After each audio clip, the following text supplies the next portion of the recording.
안녕하세요. 대기업에서 자동차 산업과 2차 전지를 담당하고 있는 멘토 한중입니다. 자, 오늘은 나라MND라는 기업에 대해서 좀 알아보는 시간을 가져볼 건데, 제가 이전 첫 영상에서는 이 나라MND가 어떤 기업인지에 대해서 간단하게 말씀을 드리는 이 기업 개요에 관련해서 영상 촬영을 진행을 했었는데, 이번 영상에서는 이 나라MND가 현재 주가 하락이 계속해서 이어진 상태이기 때문에 현재 바닥 구간은 과연 어딘지에 대해서 좀 말씀을 드려볼 거고요. 현 시점에서 과연 주가 상승이 나오기 위해서는 어떠한 이슈들이 필요할까? 그에 대해서 좀 말씀을 드려볼 겁니다. 우리가 결과적으로 이 미래에 대한 이슈를 파악하기 위해서는 뭘 봐야 한다? 바로 과거를 봐야 합니다. 이 과거에 어떠한 이슈로 인해서 이 나라MND가 주가 상승이 강하게 나왔고, 그리고 앞으로 추가적으로 상승이 나올 수 있을지에 대한 추측도 이 과거를 데이터를 이제 기반으로 해서, 이 백데이터를 기반으로 해서 유출을 해볼 수가 있는 거죠. 그래서 그런 부분들을 우리 함께 알아보는 시간 가져보겠습니다. 자, 그럼 본격적으로 이 나라MND 함께 보도록 하겠습니다.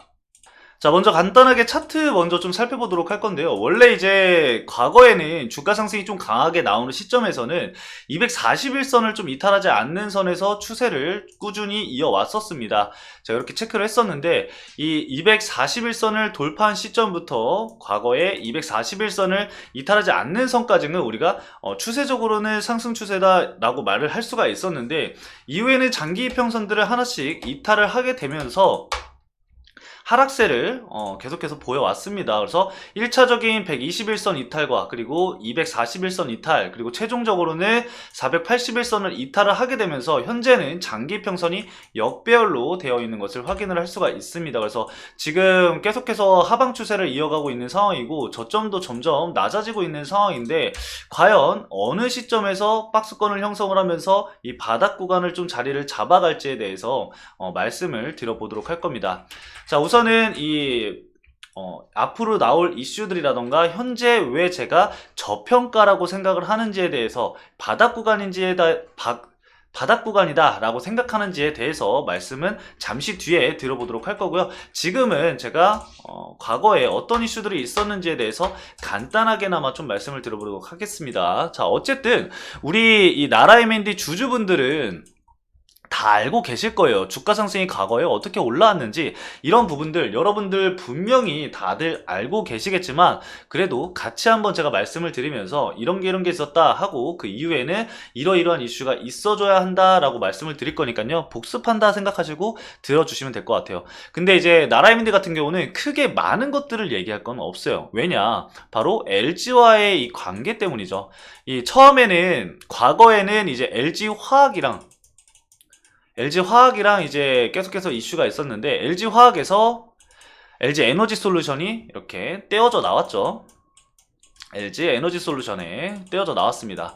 자, 이 나라MND가 이 LG에너지솔루션에다가 이제 배터리 팩을 공급을 하잖아요. 그래서 이 LG에너지솔루션 관련해서 LG에너지솔루션이 합작사를 만든다던가, 아니면은 LG전자가 이 마그나사랑 합작사를 만든다던가, 이러한 이슈를 통해서 주가 상승이 강하게 나왔었거든요.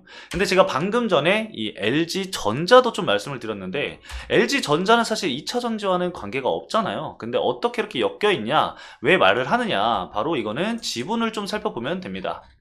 자, 지분을 우리가 살펴보면은 이 주요 주주에 LG전자가 들어와 있는 것을 확인을 할 수가 있습니다. 그것도 꽤나 많은 물량을 가지고 있어요. 자, 대주주인 이 물량을 살펴보면은 200만 주가 좀 넘는 물량을 가지고 있거든요. 지분율이 14%예요. 근데 이제 LG전자 같은 경우는 12.57%를 가지고 있죠. 178만 주를 가지고 있기 때문에 여기서 물량이 조금만 늘어도 LG전자로 대주주가 바뀌는 상황이 올 수도 있는 시점이죠. 그래서 LG전자와 그리고 LG 쪽과 LG 그룹사들과 면밀한 관계를 유지를 하고 있다. 그래서 지분 관계로 엮이면서 이슈가 됐던 부분도 있습니다. 그래서 여러분들이 아시는 부분이겠지만, 모르셨던 분들은 한번 체크를 하고 넘어가는 정도로 생각을 좀 해주시면 될 것 같고요. 그렇다면 우리가 한 가지 유추를 해볼 수 있는 게 뭐다? 바로 LG 에너지 솔루션. 이 LG 에너지 솔루션의 뭐 추가적인 합작사라던가 공장 증설이라던가 뭐 LG 에너지 솔루션이 뭐 조만간 그 인도네시아 쪽인가 그쪽에 이제 현대차랑 같이 합작사를 진행을 하잖아요. 그래서 그런 이슈가 있다라고 한다면은 주가 반등이 나올 가능성도 있다라고 볼 수가 있겠습니다. 그래서 앞으로도 이제 우리가 지켜봐야 될 부분이 뭐다? LG 에너지 솔루션 쪽을 좀 체크를 해봐야겠다라고 좀 말씀을 드릴 수 있을 것 같아요. 자, 그러면은 왜 현재 구간이 좀 바닥일까라고 생각을 해보면은 우리가 여러분들 요즘에 저 PBR 얘기 많이 나오죠. 저 PBR 관련해서 얘기가 많이 나오는데 이 나라에민디 같은 경우도 PBR이 1이 안 돼요. 0.78 정도 되거든요. 그래서 BPS보다 현재 가격이 낮은 상태예요. BPS가 5,800원에서 6,000 초반대 정도 됐거든요. 자, 기업 분석 들어가서 함께 보도록 하겠습니다. 자, BPS를 좀 확인하시면은 작년 기준에서 재작년 기준으로 해서 6,500원 정도 나오는 상황이에요. 그리고 올해가 아니라 죄송합니다. 그 지난해로 보면은 7,000원이 넘을 것으로 좀 예상이 되고 있는 상황이거든요. 근데 현재 주가는 5,500원이죠. BPS보다 현저히 낮은 주가를 보이고 있기 때문에 현재 시점이 바닥 구간, 즉 바닥을 형성할 수 있는 가격대다 라고 우리가 예상을 좀 해볼 수가 있는 겁니다. 물론 이 BPS 아래로 내려갔다 해서 무조건 주가가 오르진 않습니다. 그걸 통해서 이제 가치 투자를 하시는 분들이라던가 아니면 기술적 반등을 노리는 분들은 이런 BPS를 확인을 해서 매매를 진행하시는 분들도 있지만 이게 시장 흐름과 그리고 이 테마성 부분들 그리고 이런 부분들을 통해서 주가는 추가적인 하락은 나올 수는 있습니다. 그렇기 때문에 100% 맹신을 하기보다는 이런 지표들로 통해서 우리가 현재 가격대가 저평가 구간이구나 라고 우리가 일부 확인할 수 있는 지표 중에 하나다 라고 생각을 좀 해주시면 될 것 같습니다. 그래서 이걸 통해서 우리가 이 시점은 낮은 가격대를 현재 형성을 하고 있구나 라고 볼 수가 있는 겁니다. 그리고 현 시점에서 지금 보시면은 과거에 이제 지지를 1차적으로 받았던 가격대거든요. 그래서 만약에 현 시점에서 지지를 받는다라고 한다면은 쌍바닥을 형성을 해줄 가능성이 높겠죠. 그래서 쌍바닥을 형성을 하면서 주가가 반등이 나온다고 했을 때는 위로는 7,000원 구간까지 단기적으로는 7,000원 구간까지의 주가 상승은 나올 수도 있다. 라고 보실 수가 있겠습니다. 그래서 제가 지금 체크해드린 5,250원에서 5,300원 정도 이 가격대를 여러분들이 체크를 하셔서 대응 전략을 좀 구상을 해 나가시면 될 것 같고요.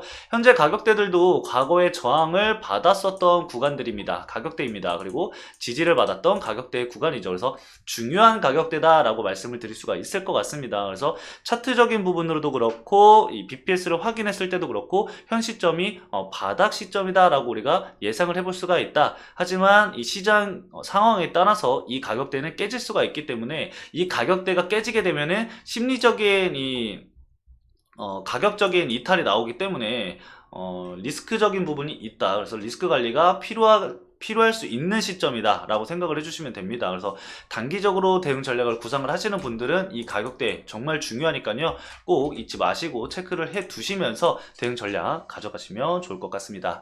자, 오늘 간단하게 이 나라에민디가 과거에 어떤 이슈가 있었고 그리고 앞으로 왜 이제 주가 상승이 조금 나올지, 기술적 반등이 나올 수 있을지, 그리고 현재 주가는 어떤 흐름을 보이는지, 그리고 왜 저평가라고 생각을 한지에 대해서 간단하게 좀 말씀을 드렸어요.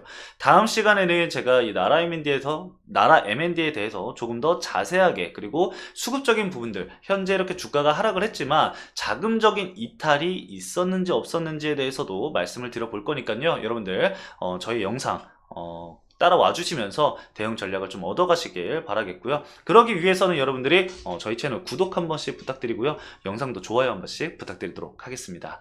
자, 오늘 여기까지 말씀을 드리면서 마치도록 하겠습니다. 해당 영상도 시청해주신 여러분들 너무나도 감사드리고요. 저는 다음 영상에서 더 나은 퀄리티의 영상을 가지고 찾아뵙도록 하겠습니다. 감사합니다.